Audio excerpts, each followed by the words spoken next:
Isang napakagandang araw sa inyong lahat. Pero gabi na dito sa Pilipinas. Mag-alas 12 na, mga kaparmas.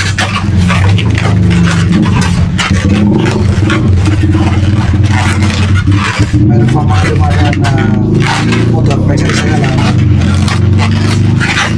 Alam niyo kung ilang oras na ako dito nakatayo. Simula alas 6 ng umaga hanggang ngayong gabi. Mag-alas 12 na. Wala tayong update sa ating lady farm sa ating triangle house dahil nakapokus tayo dito sa ating isang negosyo. Ito yung ating flower shop.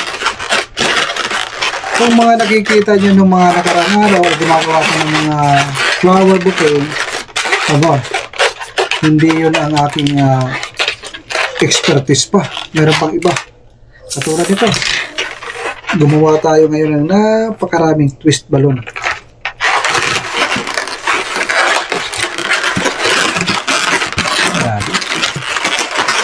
Magkakapapit.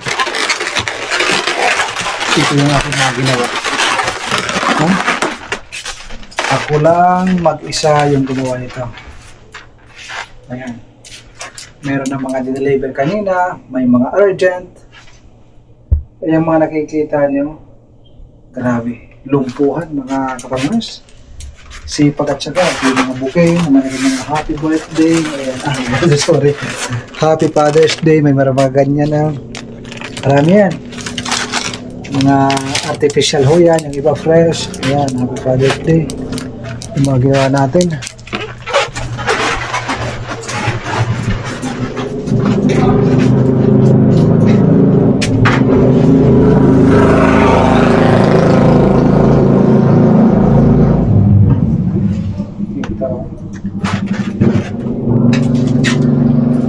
Parang susuko na ako. Ganito lang gumawa.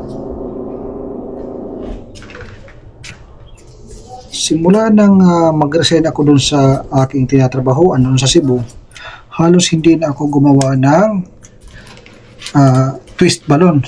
Ngayon lang na nag-negosyo ako ng sa akin. Doon sa Qatar, hindi naman ako gumagawa masyado dahil focus sa flower shop.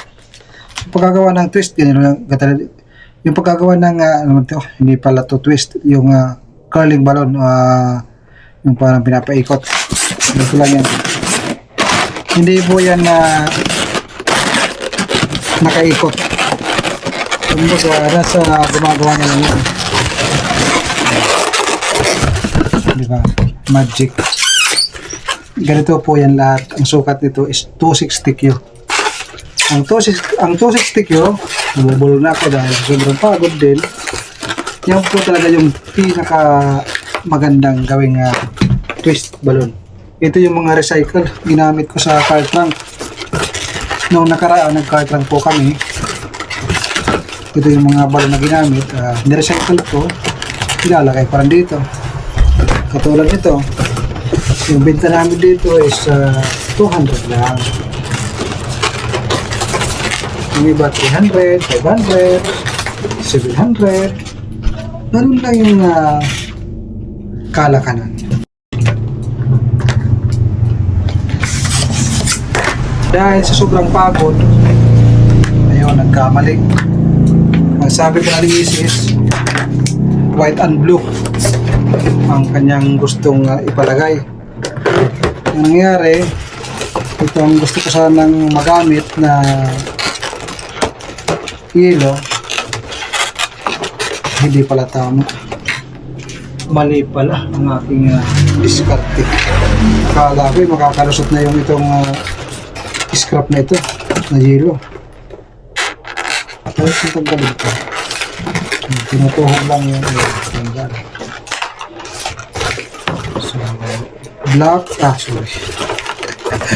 Pagod na. White and blue, mga kaparmas. Bukas Sunday, talagang yun ang tunay na bakbakan dahil Father's Day. Kaya yung mga kaparmas natin, ng mga tatay, binabati ko kayo ng happy Father's Day. Sa mga babati sa akin, ayun, maraming salamat dahil hindi tayo makakapag-celebrate ng Father's Day dahil yung asawa ko, ewan ko lang. Bira na mga kamas. Busy kami ni Mrs. Intindihan natin yan. Dito kami magpa-Father's Day. Negosyo muna bago ang selebrasyon. Yan, gawa ko ng butterfly. Kahit nga walang chef, doon lang ako sa gilid ng simbahan na maglatag at mag-aliwala sa mga bata. Ayan. Yung aking butterfly, maliit yung isang pakpak, yung isang malaki. Wala nang pansipunsi yan. Basta magawa. Ang mga ganyang design ay nagkakaroon yan ng arts para gumanda. Diba? Pag hindi ka nito sanay, para madali lang tingnan. At pag di ka sanay, para matatakot kang pumutok ang balon. Pero sa akin, para lang kang matutulog. Diba? Natin ito yung tingnan. Hindi muras na yan ang aking mga kamay, mga kawarmos.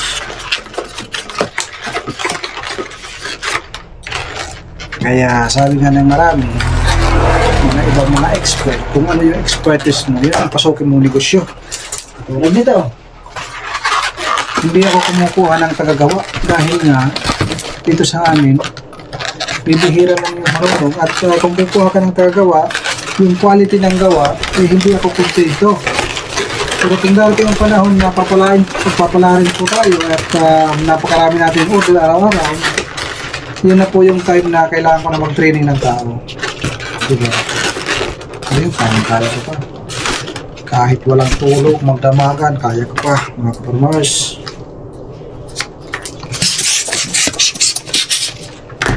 Gagawa ko ng barko. Ito, bulaklak lang muna.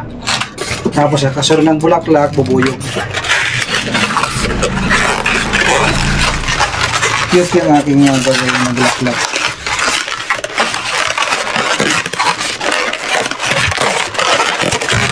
Mahirap ba ako, kaparmers? Hindi naman ha. Dali lang. Dali lang ito kayo.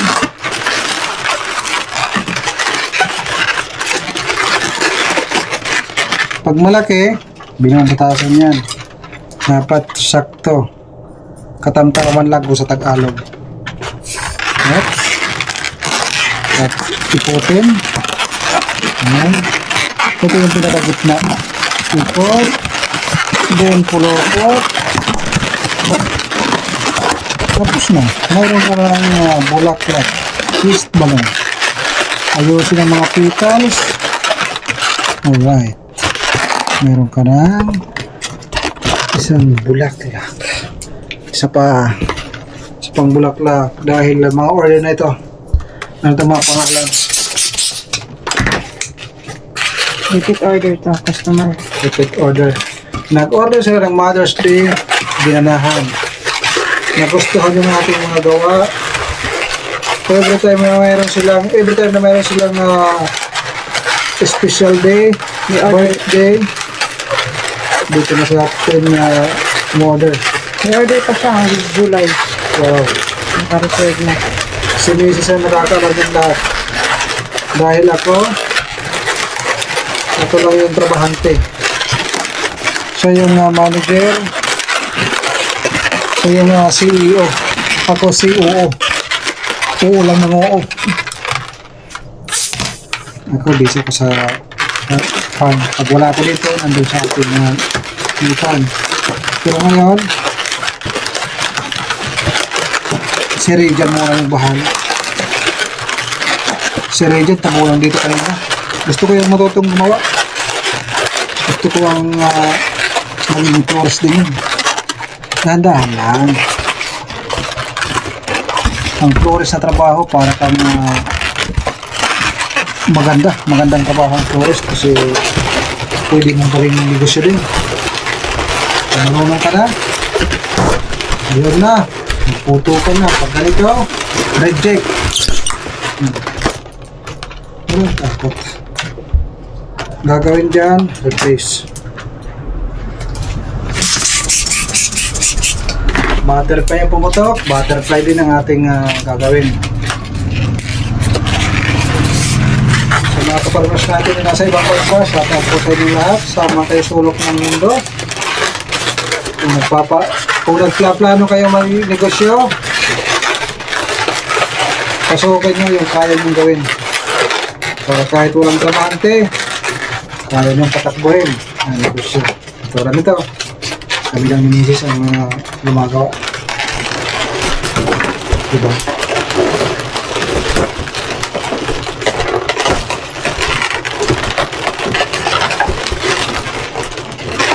Bukas, mga deliveries natin, meron pa tayong car trunk. Pag hindi kinaya, tatawag ko ng isang driver na mag-deliver. So, ayun. 200 na yan, yun lang. Ulit-ulit ang natin ginagawa. Nasa na yung buntot. Kailangan po.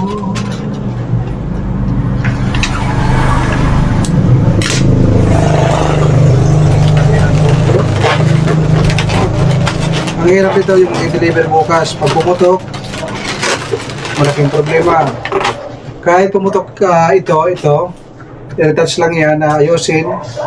Parang itago yung mga pumutok. Tanggalin. So, okay na yan. Ang pinaka-problema pag ito ang pumutok yung may happy birthday. Sorry. Father's Day pala. Ay, happy birthday na happy birthday. Yan na. Dami natin ginawa. Ayan, mga order yan. Mga kaparbars, wala nang tao sa kalsada. Lahat, sirado na lahat. So, ayun. Ako muna ay humihingi sa inyo ng pasensya at baka kayo nagtataka kung bakit wala tayong update sa ating mini farm.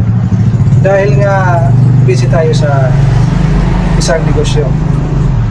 Basta't mayroong special day, Mother's Day, Father's Day, Valentine, Teacher's Day, araw ng mga patay, Christmas, Malakas Day, New Year. Dito tayong focus sa ating flower shop. Pag mahina, si Miss muna dito, siya muna ang magbabantay, nandun tayo sa farm, at pag mayroong order, tinatawagan na ako. So, ganun po yung aming setup. So, paano mga farmers? Yan lang ang aking ibinahagi sa inyo, yung aming munting negosyo na nagsisimula, na sa tingin ko ay okay, maganda. Kakapagod nga lang, pero gano'n naman talaga ang buhay. Kahit nga yung tambay, napapagod. So, dito na lang tayo, magsipag na lang tayo. Ang importante, yung ating pamilya, meron tayong ibibigay, napapag-aaral natin yung ating mga anak, mga bills natin, nababayaran natin. Diba? So, yun lang. Mula dito sa amin ni Mrs., sa aking pamilya, bumabati kami ng Happy Father's Day. Hindi lang sa mga tatay, sa mga ina na nagpapakatatay, sa mga lula at lulo na nagpapakatatay para sa kanilang mga anak, apo, at kung sino man. Maraming salamat. God bless po. And good night. Dahil meron pa akong 3 gagawin. Then siguro mga alaw na matatapos. Then tulog muna. Then tomorrow 6 a.m. balik dito. Trabaho. So bukas yung final. Bukas lahat ito i-deliver. So, ayun, mga kaparmers. Thank you sa inyong suporta. God bless po.